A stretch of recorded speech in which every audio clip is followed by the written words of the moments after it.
Estamos de volta com o programa de carrinho e vamos agora para a entrevista da semana.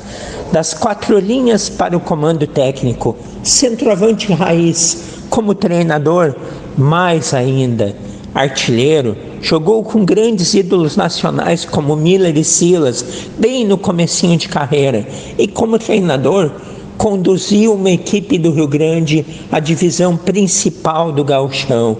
O nosso papo hoje aqui no programa de carrinho dessa semana é com ele, Reinaldo Lopes Costa, mais conhecido como Badico. Muito bem, então seja bem-vindo, Badico. É um grande prazer tê-lo aqui no programa de carrinho. Boa tarde. Boa tarde, é um grande prazer participar do programa de carrinho. Vamos tentar aí falar um pouco da minha história, dessa conquista e falar de coisas boas, do futebol raiz do Rio Grande do Sul. E para início de conversa, Badico, vamos falar sobre como tudo começou, porque a galera que acompanha futebol do início dos anos 2000, os últimos 20 anos, não viu praticamente nada do senhor jogando. E exceto, é claro, nas cidades onde o senhor tem um carinho imenso, como Bagé, como Santa Maria, até porque o senhor vai contar, as grandes coisas feitas nesses lugares. O resto do estado conhece o senhor, mas não tem esses detalhes do período de jogador, esse público mais novo. Então, para eles, conta, Badico, como foi que surgiu o teu desejo em ser jogador de futebol, tuas primeiras oportunidades de escolha de posição, como que deu isso e como que foram esses anos de carreira, o que o senhor fez? Dá uma contada aí para a gente. Na realidade, cara, começou minha iniciação esportiva na escola, onde tive a oportunidade de jogar e aprender, e desenvolver coordenação através do handebol, do basquete, do vôlei, do atletismo, do futsal, do futebol de salão na época, hoje futsal, e o futebol de campo. Eu comecei jogando no colégio, principalmente campeonatos interséries, interestaduais. Eu era meia esquerda, eu jogava com a 10, mas eu não gostava muito de marcar, eu ficava mais perto do gol porque eu gostava de chutar e, na realidade, minha iniciação na escola. Em 1985, acabei fazendo um teste no Grêmio. No primeiro coletivo eu fiz 4 gols, fui aprovado e a partir de 1985 começou a minha trajetória, Fui juvenil do Grêmio, fui júnior de São Paulo, onde tu citou, que eu tive a oportunidade de treinar e conviver com Miller, com Silas, que eram na época, grandes talentos do São Paulo Futebol Clube, na década de 1980, precisamente no ano de 1986, onde o São Paulo era treinado pelo Cilinho. Eu participei de vários treinamentos com a equipe profissional. Então a minha carreira começou sendo juvenil do Grêmio, acabei sendo júnior de São Paulo, e aí foi o meu começo como, na iniciação de categoria de base, Então a escola me ajudou muito na educação física, grandes professores. Hoje a gente sente falta dessa situação, porque na época a única lazer que a gente tinha e o prazer maior era estar dentro de uma quadra, fazendo o esporte, A gente não tinha e não tem nesse monte de entretenimento que tem hoje, internet, computador, videogame. O prazer do menino era praticar esporte. Então, minha iniciação dentro da escola, depois passei pelo Grêmio e pelo de São Paulo, fazendo base. Do período de base de São Paulo, onde o senhor trabalhou com Miller, com Silas, tem alguma história de bastidor que o senhor lembre? Todos ainda eram muito jovens, meninos, não é? E não se podia imaginar que chegariam no estágio onde chegaram. Mas já dava para ver que seriam jogadores assim que teriam uma projeção maior, a base era qualificada. O que dá para lembrar assim desse período? Então, na realidade, o Miller e o Silas, o Sidney, o próprio Careca, que era o centroavante de São Paulo na época, em 1986, eles já eram profissionais, eu era de juvenil. Eu acabei convivendo, e tendo a oportunidade de treinar contra eles, Eu era da equipe juvenil e a gente fez, vários treinamentos, contra coletivos, que se tinha muito na época, contra o time principal de São Paulo. E o São Paulo e o Grêmio, na década de 80, principalmente 85, 86, né, que eu lembro muito, eram referências como categoria base no Brasil. Então, na época, né, se chamava os menudos do São Paulo, né, que era o Silas, o Sidney e o Miller, né? Então, aquele time acabou, acho que, sendo campeão brasileiro em 86.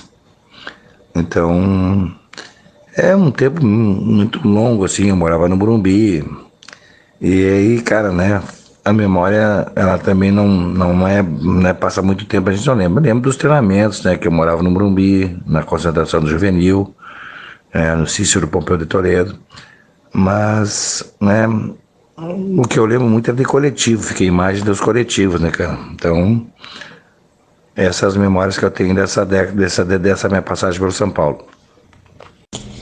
E após o encerramento da carreira de jogador, como que foi essa transição para treinador? O senhor já pensava isso enquanto jogava bola? É algo que demorou para acontecer? O senhor terminou a carreira e aí, depois de um tempo que teve esse projeto, as coisas surgiram naturalmente? Conta aí como que um jogador faz essa transição. A gente entrevista muita gente aqui no programa de Carrinho. O Paulo Roberto Falcão falou certa vez em um espaço que uma pessoa morre duas vezes, né? Quando para de jogar e depois na vida propriamente dita. Esse final de carreira para um jogador é algo difícil. Como que foi para você? Na realidade, né, quem é esportista, né, e quem tem o futebol, né, na sua vida, nas suas veias, é difícil tu ficar longe do futebol. Quando eu parei de jogar, realmente a gente fica sem rumo, sem norte. Mas eu sempre vivi o futebol 24 horas da minha vida. Acabei parando de jogar com 32 anos. Fui trabalhar como assessor parlamentar do deputado Érico Ribeiro, que é um grande amigo, um dos maiores patrocinadores da história do Brasil de Pelotas. Montei um projeto, né, para ele, sobre iniciação esportiva, eu como assessor. Desenvolvi trabalhos, né, categoria de base, escolinha, com Genoma Colorado. E mesmo trabalhando na assessoria dele, eu coordenava esses projetos aqui no SESI. E isso aí, né, despertou um sentimento, né, de estar dentro do esporte, estar dentro de treinamentos. Então, através disso aí, foi o começo, né, de um projeto, né, para me preparar para ser técnico de futebol. Que bacana! E dentro dessa transição do seu período de jogador para treinador, o relacionamento de vestiário mudou ou é a mesma coisa? Hoje em dia tem muitos assessores ao redor, o treinador consegue ainda ter o mesmo domínio de grupo de antigamente? Ah, com certeza, né? Muito mais assessores, né? Os jogadores são tem um suporte grande por trás. Mas eu acredito muito, né, numa relação boa, principalmente de ser um bom gestor de vestiário. Vai muito do feeling do treinador, né, da sensibilidade dele, para saber lidar com isso. Eu acredito, né, que é muito importante o técnico ter o respeito, o carinho, né, de ser a referência dos jogadores. Eu acho que isso acontece muito hoje porque a referência do atleta, né, e a questão da hierarquia e da forma que tu comanda, ela é muito importante dentro do vestiário. Sem dúvida. E chegando a esse período de treinador e esse grande 2021, detalhe como foi essa passagem de jogador para técnico, os anos de experiência para esse ano vitorioso no Guarani de Bagé, com todas as dificuldades que a pandemia trouxe. Olha, a questão de treinador, né, cara, nesse ano 2021, eu acho que Eu fui abençoado por Deus porque vinha fazendo grandes trabalhos, né, mas sempre batendo na trave. Aconteceu em 2014 com em Santa Maria, a gente acabou perdendo a semifinal para o Ipiranga e Erechim. 2019 também fizemos um grande trabalho. Em 2016, fizemos um grande trabalho esportivo, acabamos ficando fora do quadrangular final por saldo de gol. Naquele ano, né, faziam 16 anos, eu acho que o Esportivo não ganhava o Clássico da Polenta, a gente acabou ganhando do Caxias, que foi o time que subiu. E 2019, né, fizemos um grande trabalho em São Paulo e Rio Grande. Enfrentamos aí grandes equipes, acabamos, né, ficando também na semifinal para o Ipiranga. Empatamos um em Erechim, empatamos um em Rio Grande, acabamos perdendo no pênalti a chance de disputar uma vaga para o acesso. Mas quis o destino, e aí eu acho que Deus sempre nos prepara para o momento certo de conseguir um acesso dentro da cidade de Bagé, onde eu moro, onde, né, fiz toda a minha história como iniciante na prática de esporte, nas escolas, né, rodei o Brasil, tive em vários lugares do Rio Grande do Sul, jogando futebol no Brasil, tive uma experiência curta na Colômbia, como atleta, mas quis, né, o destino, e eu acredito muito que quando a gente tem persistência, a gente tem determinação e acredita naquilo que faz, sempre, né, a gente tem que estar procurando, né, o nosso ápice, né, que seria uma questão de acesso. E quis, né, o destino, quis Deus, né, os deuses do futebol, que isso acontecesse dentro de Bagé. Então fico muito feliz, um clube no qual tenho um grande carinho, um clube que tem 114 anos de história, tenho grandes amigos, diretores, sempre foram pessoas que me tive apoio, são meus amigos há muito tempo, são empreendedores, são apaixonados pelo clube. E embora nunca joguei no Guarani, ter minha história como atleta muito mais, toda ela iniciada no Grêmio Bagé, e conquistar o carinho, conquistar o respeito, e hoje, né, entrar para a história do clube, do Guarani Futebol Clube, como um técnico que levou o clube de volta à primeira divisão depois de 13 anos, é algo assim muito importante, é algo que me deixa muito feliz, me deixou muito realizado com esse feito aqui frente ao Guarani Futebol Clube. Que legal, e o Guarani tem muita tradição, sendo o único clube fora Grêmio Internacional que tem 2 títulos de campeonato gaúcho. Como é o apoio da comunidade? O Guarani tem uma grande tradição, né, cara? O Guarani é conhecido no Brasil todo, porque é o único clube bicampeão do estado e é do interior, né? Um clube do interior que é bicampeão estadual. Eu converso muito, né, essa parte aí, porque eu tenho uma grande ligação com a direção do clube, né, cara? Até nessa segunda entrevistei na Pop Rock, aqui um programa que eu tenho que se chama Resenha do Futebol do Mundo Esportivo, o presidente Tato Moreira. Ele sempre diz, cara, que os empresários de uma forma sempre especial ajudam, mas nós não temos grandes indústrias na cidade, né, cara? A gente não tem um patrocínio master, entendeu? Então tem 2 clubes na cidade, então a tradição é muito grande, né, cara? Mas o torcedor do Guarani esse ano, ele jogou junto com o time, até fiquei impressionado com a forma que a torcida foi participativa. Eles têm aqui um amor muito grande pelo clube, né, cara? E eu acho que dessa forma aí é uma forma que é muito importante, porque embora exista uma grande rivalidade, o Guarani representa a Bagé e a região. Então eu estou esperançoso, juntamente com a direção, que realmente se tem um grande apoio dos empresários para poder fazer um trabalho bom, principalmente se manter na primeira divisão, que é o maior objetivo, porque o clube fez um feito muito rápido, né? Saiu de 2019, estava na terceirona, subiu para a divisão de acesso, não jogou 3 rodadas para o campeonato, em 2021 saiu, sagrou-se, né, conseguiu ser feito de voltar à divisão de principal do futebol gaúcho em apenas 3 anos. Então, o clube não se preparou clube está correndo atrás para se estruturar e para tentar fazer um campeonato muito digno, muito competitivo, mas tem realmente muita dificuldade na estruturação, principalmente de suporte, para a comissão técnica, para jogadores.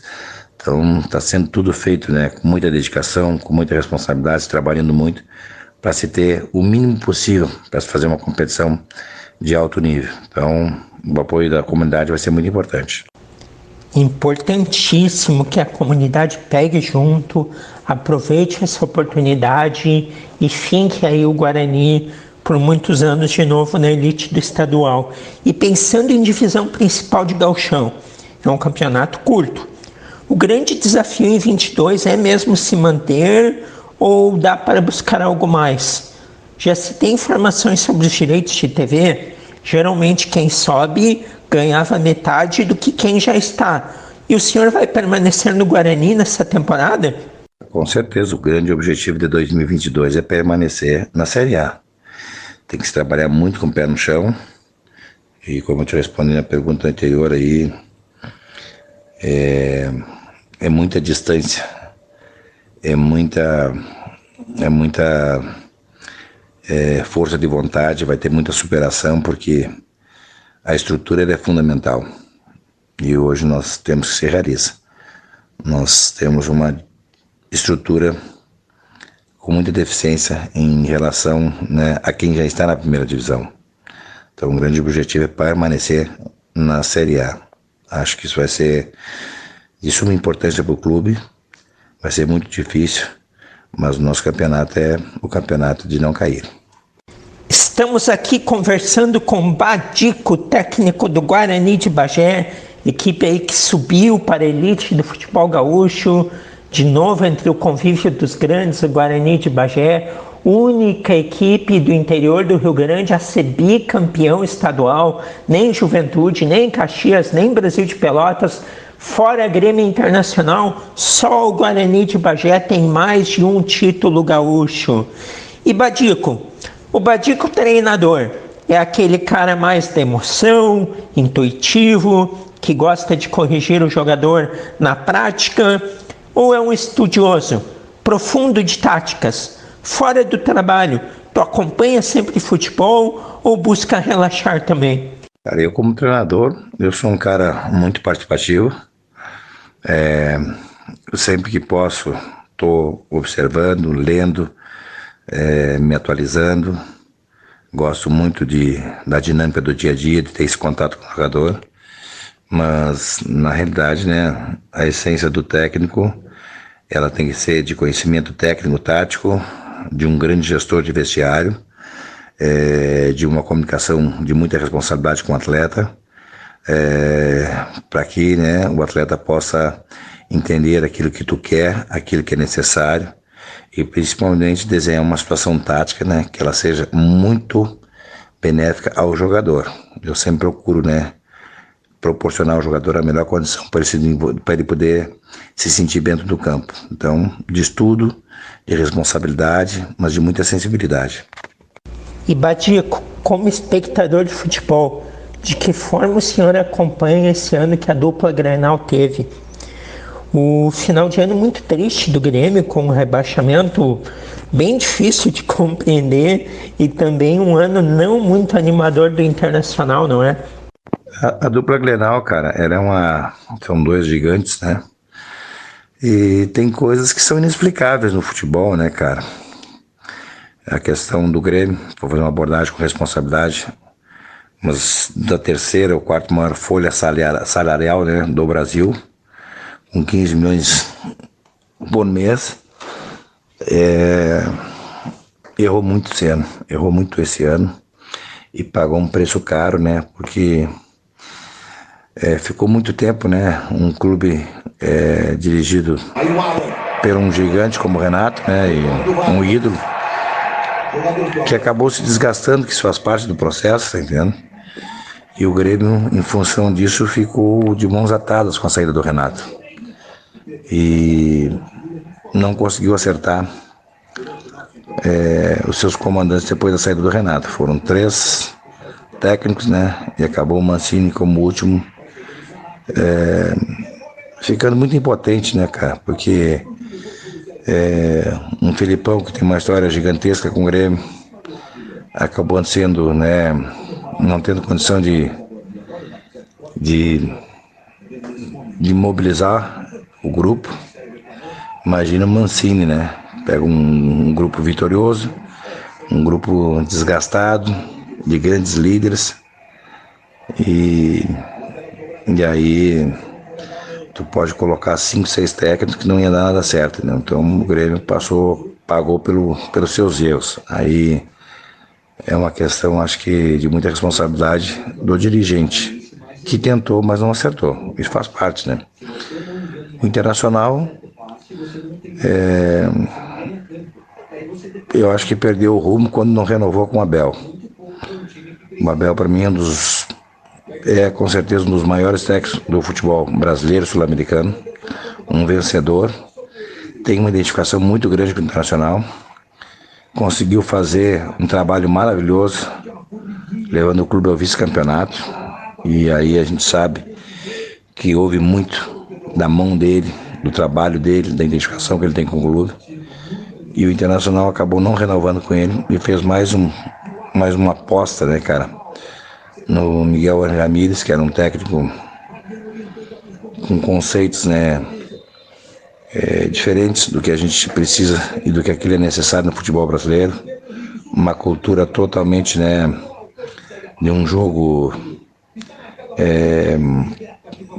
muito interessante, mas eu acho que é um tipo de execução para a categoria de base, é um trabalho a longo prazo e não tinha como dar certo por vida e precisava de resultado. Sai o Miguel Ramírez, vem o Diego Aguirre, que mais uma vez é o segundo trabalho que ele faz, né? Ele tem uma dinâmica, ele tem um estilo de trabalho que não deu certo a primeira vez, e eu tinha certeza que o perfil do Aguirre não é um perfil para médio prazo, é um trabalho a longo prazo. Então, quando o clube vem há muito tempo sem ganhar título de expressão, a cobrança é grande. Eu acho que o Internacional pecou e pagou um preço muito caro de ficar fora de uma Libertadores. E a sorte que conseguiu um laço maior de pontuação, senão brigaria pelo rebaixamento, quando não renovou com o Abel. E pensando em futuro, Badico, já estamos aí nos aproximando do final do nosso papo. Quais são teus objetivos aí profissionais? O meu projeto, né, renovei com o Guarani, tive algumas sondades de 1, 2 clubes aí, mas em função de ter a certeza que nós precisamos da continuidade, eu, né, aceitei e resolvi permanecer, porque tenho um grande carinho pelo clube, pela torcida. Os dirigentes são, além de dentro da hierarquia ser os caras que comandam, que dirigem, são pessoas que eu admiro muito e acredito muito no que eles vão fazer e no que o Guarani vai realizar daqui para frente em termos de estruturação de organização do clube. Muito bem, quero te desejar sucesso, Badico, sucesso ao Guarani de Bagé nesse ano de 2022, que tudo corra bem, que o Guarani faça um ótimo campeonato gaúcho, estaremos na torcida e voltaremos a conversar. Ótimo final de ano e até uma próxima. Quero te agradecer aí, mais uma vez, desculpa, né, a correria está grande. Valeu, este foi Badico, técnico do Guarani de Bagé.